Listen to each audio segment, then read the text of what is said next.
Okay, welcome back. It's Mindset 11 Coaching and Consulting, and Matt Boon is going to share with us about that one. So, Matt, the microphone is yours. Well, welcome. Thank you, Andrew. Thanks to all those listening in. Again, my name is Matt Boon. I'm out of Nashville, Tennessee, and I'm a lean agile coach specializing in flow leadership in our new software economy. We all recognize the drivers of our new software economy. We're embracing change, which we know has never been faster. We're inspiring innovation and customer centricity. As Stephen Denning writes, we want instant, intimate, frictionless transactions anytime, any place, any device. Further, there's no more room for loyalty. It's who can deliver faster with greater value, with Amazon always as the default. There's no more business hours. There's no more requirements of local. So to adapt to this new software economy, we really need to adapt new tools and transform the organization into new ways of working, new ways of thinking. The question is, how do we get there and how do we keep it there? So what we believe on this slide is it takes both professional consulting and professional coaching and done in a coordinated infinite loop between the two professions. We also need this infinite loop in all four lenses of the organization, with the individual, the team, portfolio or programs, and with senior leadership. So we need different styles, languages, and tools through the four lenses. Problem is, it's kind of twofold that many consultants claim they're coaches. And consultants can really get pretty good results with lean agile methodologies without coaching, but the problem is, how do you get change to stick? Consultants tell and teach solutions. They implement tool sets, operational frameworks, but they have a goal of operational excellence for their tool sets, right? Like flawless stand-up meetings, like wonderful Kanban boards and great process maps. The coach, on the other hand, is inspiring learning, asking questions, not teaching. The coach's goals are in attaining business ownership in the new methodology, the whys behind the new ways of working, and obtaining agreement and organizational vision. The coach also needs to build ownership and vision in all four lenses, as discussed previously: the individual, the team, the portfolio programs, and senior leadership. How do we go from ideas to dollars faster? How do we get ideas? How do we increase quality, predictability, the employee engagement? No, you can go back to the other slide, Andrew. It's really this infinite loop of the coaching profession, the consulting profession. It's this, without a proper mindset of vision or business ownership, companies are going to fall back to what used to work. Without agreement of vision, teams can efficiently build the wrong product. Transformation's tough. It takes time. It takes commitment from top down, bottom up, all four lenses, especially all the layers in the middle that go through the most change in bringing the new tool set. In business schools, we're still being taught about the last economy's art of delegation, control for consistency, audits, compliance, regulations, productivity, reports. And most recently, our eyes seem to be fixed on diversity and inclusion and ESG. But really what we need to do is we want creative destruction in the marketplace. We want our products to excel. We want it to inspire innovation. The next product or enhancement our customers will love. We want to embrace change and increase employee engagement to achieve our business objective. We don't necessarily need excellent Scrum, Kanban, Lean, Waterfall. We need to grow the business and our people through our purpose. We need to understand that requirements of an infinite loop of coaching and consulting to make transformation stick. Coaches need to ask the right open-ended questions, such as, what behaviors will make our journey successful?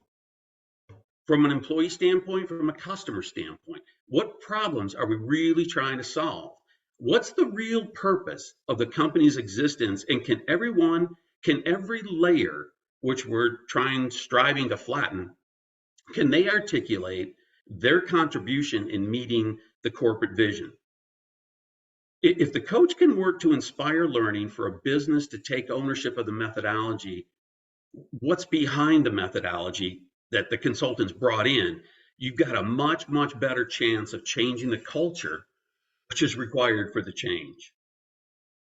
So if we can transition to the next slide again, Andrew. Again, it's about this infinite loop: operational excellence, the vision, the mindset, the vision, innovation. But it's in a recent engagement that I was involved with several coaches here on the webinar today. We were brought in to help an organization which became very aggressive in pricing and won a large piece of business at a very low margin. We're looking for a pilot to get into this company to prove what we've been discussing: lean, agile, flow. So the client agreed and provided projects to us as pilots to allow us to show how our methodology would increase profits by building a product with equal or better specifications, and another project to get a much better feel for their cost of goods sold through the product life cycle. Again, as coaches, how do we generate ideas to dollars faster? How do we figure out a better way to exceed business objectives? And what's the company's vision? As consultants, what tool set are we going to teach? What tool set are we going to implement? We settled on Lean Agile Scrum.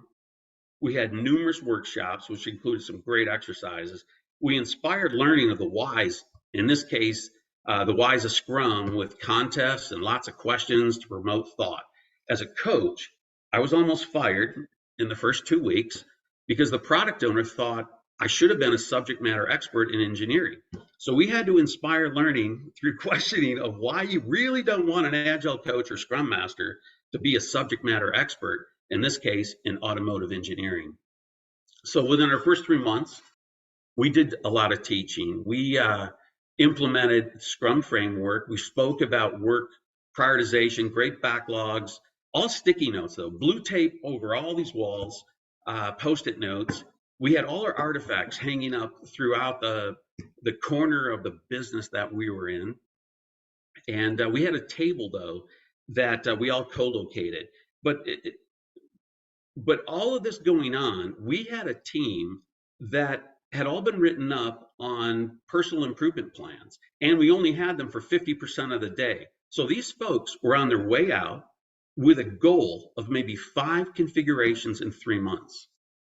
What happened with our coaching and a lot of Andrew's enterprise agile coaching methodology? I was in as kind of a team coach, agile team coach. Andrew was an enterprise coach, but we knocked out 32 configurations in that 3 months, or 600% of the goals that was given to us.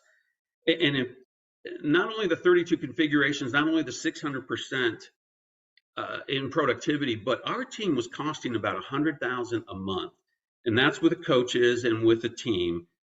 So we were given a 2-year runway. We completed our 32 configs in 3 months, saving about 21 months of salary, or $2.1 million.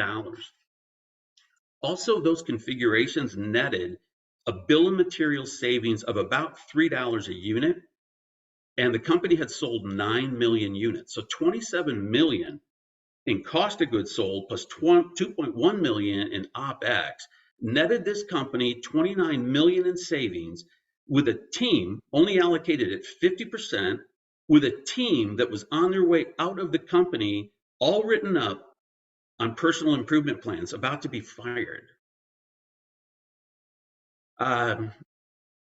We had, again, all of a sudden through our sprint reviews, the stakeholders, the executives that came, their eyes actually kind of came out of their heads a little bit when they saw what we were doing. It's the first time I actually saw a physical characteristic of an eyeball that protruded a little bit out of the head, because they had no idea what was going on. 32 configurations in 3 months was unheard of. And they wondered, was it agile? Was it, what was it? Who's making all these decisions? So we had some more coaching to do. All of a sudden, our little corner of the room became a demo site. A lot of executives came in worldwide to see the blue tape on our walls, the Post-it notes on our walls. We had this thing so simple and so intuitive from a tool set standpoint that you could demo everything we were doing in just a couple of minutes. But what we did is actually create a hornet's nest. As a lesson learned, we created a hornet's nest because we got our middle managers and executives in a defensive battle. Is what's going on? Why were these guys able to do 32 configs in 3 months when the goal was 5? Why were they able to accomplish in 3 months what we thought would take 2 years? What's been going on? What are they doing?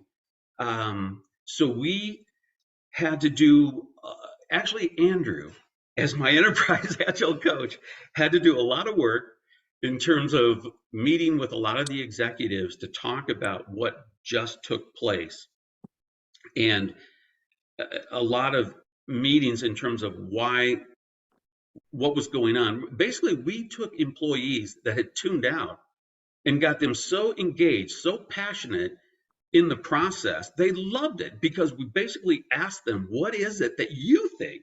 These are knowledge workers that we're hiring, but we delegate to them. The knowledge workers that we're hiring, we need to start asking them, what do you think we should do? How do you think we should do it? What do you think the prioritization should be? What are our customers saying? And then management needs to listen to this team in terms of the innovation that's coming from this team for the next product, for the next enhancement. They're closest to the customer. They're closest to the work. It's time we listen to them. And when we did, they knocked it out of the park. And Andrew, maybe you can help me. No, I was just going to say, and now everyone can see why you're such a good coach. And Matt's passion is for the team members. And it was just really fun watching. But Matt's correct. We did create a little bit of a political firestorm, because what happened is that the program level and the bosses above that realized very quickly they didn't know how to duplicate this. And like in the story that Bob shared about, once we got to the division head and he started finding out how these teams were really working, he's like, I want to clone that. And when we were able to take a team of misfits and deliver at this level, their jaws were on the ground, and we really needed to help them understand what it was that we were doing. But even then, it's really, really good example of, you can read the books, you can, go to all the training, but if you don't have battle-scarred, seasoned coaches to come alongside and help those teams deliver remarkable results, it's going to be tough for the organization to duplicate it. But we showed all of those team members how to duplicate this and how to go forward. And some of them even got promoted after the success of this project that was designed and intended to fire them. So it was really amazing to watch. We cut into the Q&A. Are there any questions or comments right now?